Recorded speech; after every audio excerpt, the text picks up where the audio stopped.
Remember life and then your life becomes a better one. I made a man so happy when I wrote a letter once. I hope my children come and visit once or twice a month. Soon I'll be 60 years old. Will I? Good morning and welcome to the category Mistake Living with Anxiety Day 20. I don't know if I'm going to keep going day because it's kind of getting up there. So I started meds last week. I think today is, day 5 with the meds. I did start noticing differences. Some good, some not so good. The good part is I do have a little more energy to do certain things. My motivation is a little higher up there, which is, I guess, good. Negatives is I get these like brain fogs a couple times a day where I just kind of zone out and I don't even know what's going on. But that might change over time. So we'll see about that. The next thing I've noticed is my agitation is a little higher the last couple of days. And now that could be many different factors. It could be that, it is just a normal part of life. I'm agitated. Could be things in my life are kind of going crazy and I don't know how to react to them. Or it could be a mixture of all that plus some medication. Not sure. Father's Day was yesterday and heard from most of my kids. It was kind of nice. Didn't hear from my son, but I think he forgets what day it is because he works out in Vegas and Vegas is Vegas. And it was really nice. But when I hear from my kids, it's a weird conundrum for me. So first, did church. That was okay. I dealt with it. No big deal. Nothing great, nothing bad, nothing horrible, just kind of bleh. Went out to lunch afterwards with my kids and my wife and my grandson. And that was nice. I don't know how to put this. So my son and daughter-in-law paid for my lunch. But then we paid for everybody else. Actually, no, my daughter paid for herself. So I paid for my wife and 2 of the other kids, which is fine. It's just weird that, you're taking me out to lunch so I can spend money, whatever, but it's fine. But that's kind of odd. I did get a cool sweatshirt, which I'll show towards the end of the podcast here and kind of show you what it looks like. But it's basically a pop sweatshirt because my grandsons and I have his grandsons right now. Grandsons call me Pop. So that's my thing. So I got a cool sweatshirt out of that. And then a couple of my other kids reached out to me. And when they reach out to me, including my son-in-law, which is a little weird. When they reach out to me, it's very difficult because, so Bobby Jean reached out, Happy Father's Day, thank you. And I'm like, yeah, I love you. Thank you for bringing my kiddo. And she's like, well, I had no choice. And she was joking, of course. Another one of my kiddos reached out, and I think right now there's a lot of stress in her life, so she's kind of trying to figure out where it all belongs, where she fits, where our relationship is. So I'm going to work on that with her and try to figure out, make sure that she sees me and my wife, as the way we hope to be seen from her, which, we support her. We don't always understand her, but we don't need to. We're not her. But we love her and we care. And I just want to, that was kind of a little stressful because she sent me a message and I'm like, oh, I didn't realize we had things like that. I didn't know there was an issue. I really didn't. I actually thought, loved you for a long time, kid. Maybe I'm not showing it the right way, or maybe I'm not talking the right way. And that's kind of the point of all this, right? So went to the courthouse today. The judge has not decided yet. It could be one of those things where he doesn't see me and just decides, or it could be one of those things where he wants to see me. And originally said, hey, you're going to see him this week. But then I went today and they're like, well, he's not sure if you have to see him. And I guess they can't erase it. What they can do is they can basically lock it away. They can make it go invisible for everybody. They gave me a term for it, but anyway, if someone will probably text me the term, it's fine. But basically, they file it away, and it's like it never existed, but it existed.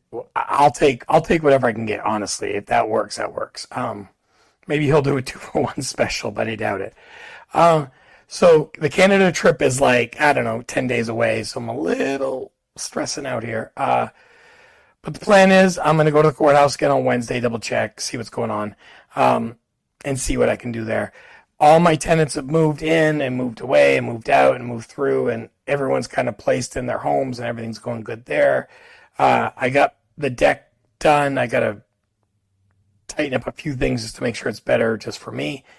And I wanted to talk to you about Father's Day and why this year is the first year in a long time I've tried to look at it differently in a better light. So, as I've said before, I've had daddy issues most of my life. I thought because one thing and realized it's something else. So I normally don't like to reach out to my dad or any dad other than me on Father's Day, and I don't even like hearing Happy Father's Day. It's kind of like one of those thank you for your service things. I don't always enjoy it, but I did message a few different people yesterday. I did through Facebook, but I texted one of them and basically explained, my father brought me life. He gave me appreciation for certain things, and now we have a relationship, and I'm very happy with that. I'm happy that I can actually call him and say, hey, I'm doing this project. I don't know what I'm doing. Help me out. And he's willing and he's able to help me out. Hey, the kids have moved into their apartment. You made this for them. Hey, great. Awesome. I also talked about my stepfather, John, who passed away, and how, him and I didn't get along. We didn't connect on any level. But he wasn't a horrible stepfather. He tried to understand me. Just him and I just weren't the same person. He had a better relationship with my sisters than with me, which is fine. All of us have those people who we know love us but aren't close to us. Talked about my Uncle Tony, who I've talked about before, but Uncle Tony, my father's brother, after my dad left for Florida, my Uncle Tony kind of took over hanging out with me. We went to movies, we went to comic book stuff, we went to a big timeshare thing in New Hampshire, and we got a computer because we were father-son, even though we weren't. We ate Rapid Rays at 12 in the morning. We did lots of fun things, just things together. And he kind of reminded me that, you don't have to be a father biologically to love children. You just have to be willing to show up. And Tony showed up. Okay. Him and I aren't as close as we used to be, but we'll always be close. And then I talked about David Ingrassia, who this podcast is named after, who showed me that God was a father to me and to others. And what I was longing for, what I was begging for, was a father who I could trust to be there. And for the longest time, I couldn't trust. At that time when I met David Ingrassia, John and my mom were getting divorced. My dad still and I weren't really talking much. Tony and I had just started not seeing each other as much. So there's this void in my life, and I wanted something dependable, and I didn't see it. David Ingrassia would give me that opportunity to see the love of God through his actions. He's like, I'm not perfect.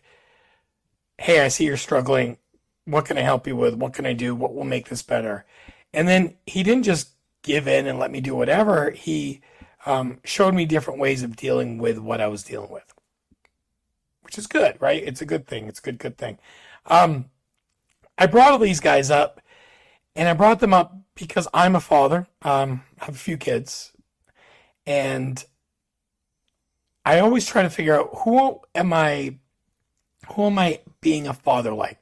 Who am I basing myself off of? And what I've realized is I'm basing myself off of all of them. I am biologically a dad to 3 kids, Josie, Jeremiah, and Joshua. Okay. I will be there for them. I've supported them. I've tried to encourage them to do things that I enjoy. And if they don't enjoy it, then I try to figure out what they enjoy. Okay. I also have 6 kids who aren't, 3 of them are legally mine, and the other 3, 4 are not legally mine, but they think they're mine. Okay. And I don't understand them completely, but I'm always going to be there for them. Like John. John didn't always understand me, but he was always there. I don't always understand these kids. I don't think I ever will. It's just we're wired differently. But if they call me and said, "Hey, I'm in trouble," I'll be there because that's what you do as a dad. I also have had foster kids and other kids who call me dad but aren't in my life a lot. But when they are there, I show up and I support them. And that was Uncle Tony to me, and that's kind of how I am. I focus on kids who need it, who need the father, who need the guy, the person just to step up, to show up. I used to run a boys group for that reason. I used to run the boys group because there was boys who needed it. And maybe I wasn't the best at it, but I showed up and I tried to see what interests they had and I tried to grow on those interests to show that I cared. And then, of course, lastly, David Negrassi gave me hope that there were good people in the world.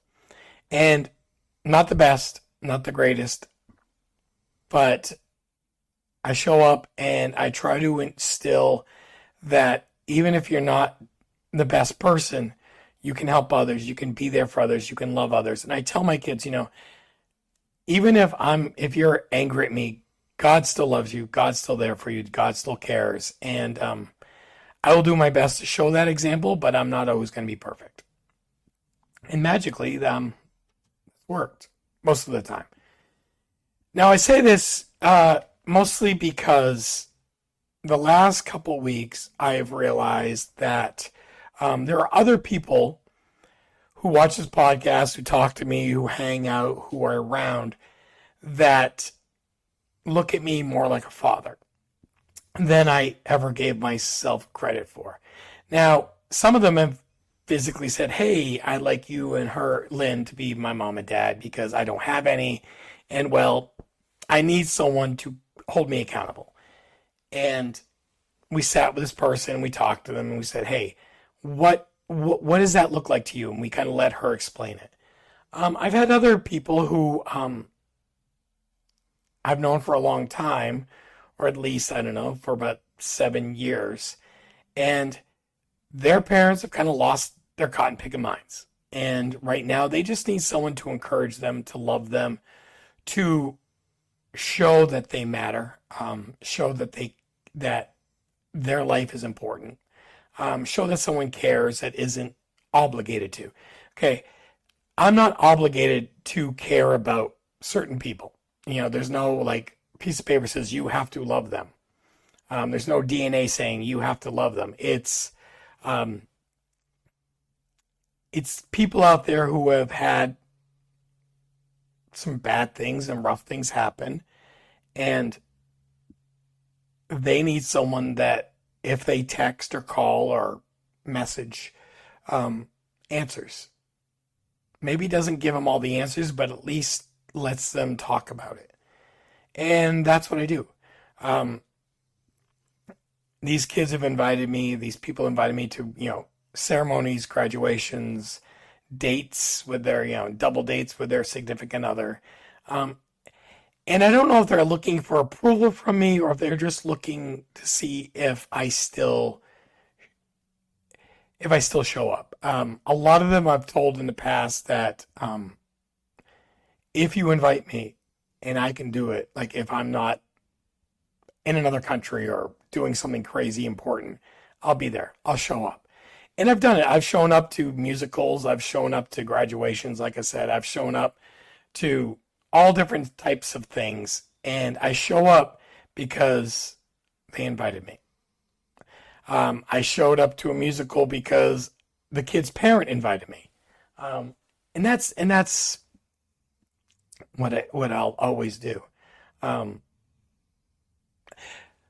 But with this lifestyle, with this weight that I put on myself, I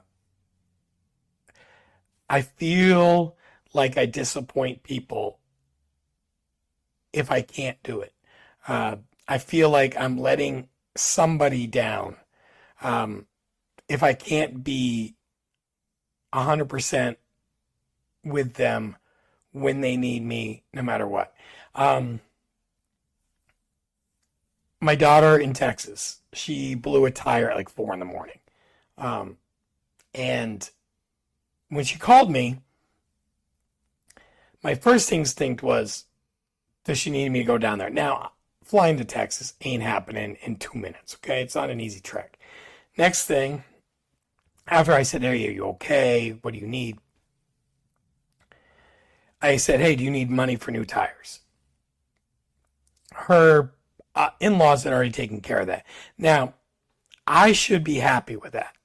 I should be ecstatic that she didn't ask me for money. I was jealous. I was jealous because I'm dad. You're supposed to rely on me, not on somebody else. And that's what I'm trying to come to grips with lately is I'm dad. I have always expected my kids, no matter if they're my kids or not, to rely on me to help them no matter what. And when they don't, when someone else steps in the gap, I should be happy about it, but I'm angry. I'm frustrated. I'm jealous. I'm jealous when Haley's, boyfriend's parents do awesome things for her and I don't get to do it because they've already done it. Or when, Vicky's in-laws or whatever they are, helps her with her car issues and she doesn't get to ask me and I don't get to say yes or no. And it's weird. And it shouldn't hurt my feelings, but it does. It makes me jealous. And I'm jealous and it's silly. My daughter and my grandson and I and the other kids went down to the beach a couple weeks ago. And my daughter bought her own candy at the candy store for her and her son. That made me jealous. I'm like, wait a minute. That's my job. I buy things. Yesterday's lunch, I complained about it, but it was weird for someone else to pay for my lunch because that's my job. My kids don't spend money on me. I spend money on them. And that is a stressor for me, which is a weird stressor. It's a weird stressor because you wouldn't think that stresses somebody out. But my whole life, growing up as a kid, I didn't want to rely on anybody. It was my problem to fix. I fix, I take care of, I do. That's what happens. Okay. Got married. My kids needed me. My wife needed me. I showed up. I did. I went without. I would struggle physically, mentally, spiritually, financially, but my kids were taken care of. My wife had what she needed. Okay. And that's what I've always done. And now all of a sudden in this stage of life, I think my wife and my kids are seeing what I'm going through and how I'm processing things. And they're trying to take burdens away from me, but I don't know how to handle it. You would think less burdens, less stress. But right now I'm in the phase of life where less burdens, more stress. I'm not feeling needed. And not feeling needed scares me.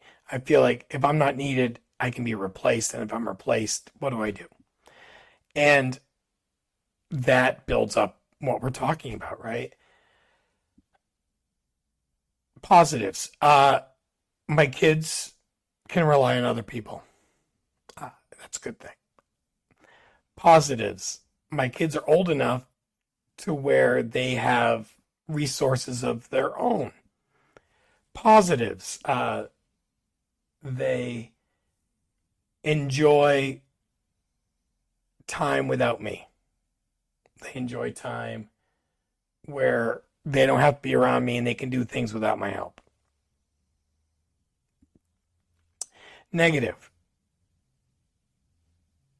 If they don't need me, who does? If they don't need me, what am I going to be doing with my life? What's the purpose? Now, I used to fill up that need for when my kids were getting older by teaching. I had kids who were in middle school and high school, and they needed my guidance with homework or with something silly. or, anything from a dance competition to putting together a motorcycle. They would ask me questions and I would help them out and I felt needed. I'm not doing that right now. So, yeah, this is what I got. Because of that, I do this every day and I try to get encouragement from it and pleasure from it, and I try to enjoy it. Now we get up to the YouTube part of it. So I've had a lot of views in the last week, 13 subscribers. So if you watch this, even for 27 seconds, okay, this is longer, 20 minutes in, so you're not going to hear it. Even if you want to never hear from me again, hit the subscribe button, please. I don't know what it does, but according to them, I need to have it. It makes my videos be seen by more people. I'm not trying to get monetized or anything else. I don't even know how to do that. I haven't looked into that. It's just the fact of, I guess it makes more people be able to see me.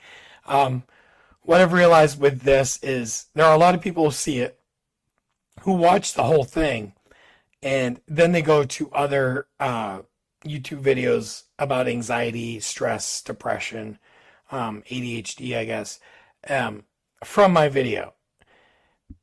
My video, at the end of it, YouTube recommends other videos like mine, but at the end of those videos, they don't recommend mine because I don't have any subscribers. So it's kind of a weird catch-22. I don't know how it works. Don't expect to ever probably know how it works, but according to all the YouTube people, that's what I'm supposed to do, is get subscribers. Also likes. I don't know what that means, but just putting it out there.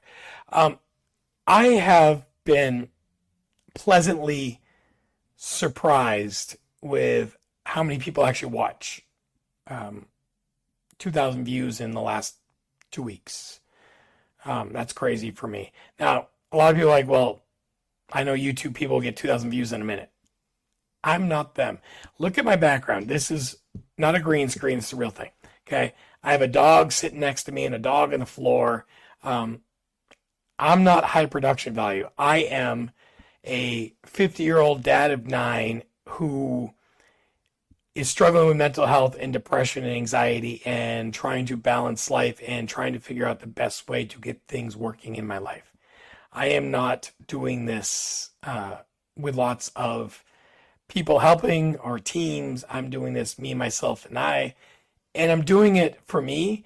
I'm doing it for me to try to understand where I belong and how I belong. So that's why I'm doing this. And while some days I'm okay, today's not a bad day. And some days as you've heard with my voice, I go fast, I stutter, I have issues. Every day's a new day. I woke up this morning angry. I woke up angry because, yesterday was a good day overall. But by the end of the night, I had expectations that didn't fully happen. And because they didn't fully happen, I got cranky. And instead of just dealing with it or talking about it, I let it carry me all night. So I didn't sleep well. And because I didn't sleep well, I woke up cranky. And because I woke up cranky, I was disrespectful with my wife, and then we had a little bit of a verbal argument, and anyway, it's taken care of, but it shouldn't have had to gone that way. I should have just dealt with my expectations and moved on. I didn't. That's why I'm doing this. Is every day is a new challenge, every day is a new thing, every day is a day where I'm learning something different about myself. And while I can say today I learned that the word dad is a great word, or today I learned that people don't have to be your kids to be your kids, or today I learned not to go to bed angry and ticked off and whatever. Tomorrow could be a whole different thing. Tomorrow could be a whole different shooting match. So that's what it is. I respect all of you, even the negative reviews I've gotten or the weird messages I've gotten. I thank all of you for doing what you need to do to be alive. I respect all of you for doing the things you need to do to function. And I thank you all for watching, commenting, watching. It's weird because of Spotify, YouTube, I do both, and then TikTok does some of my short thingies.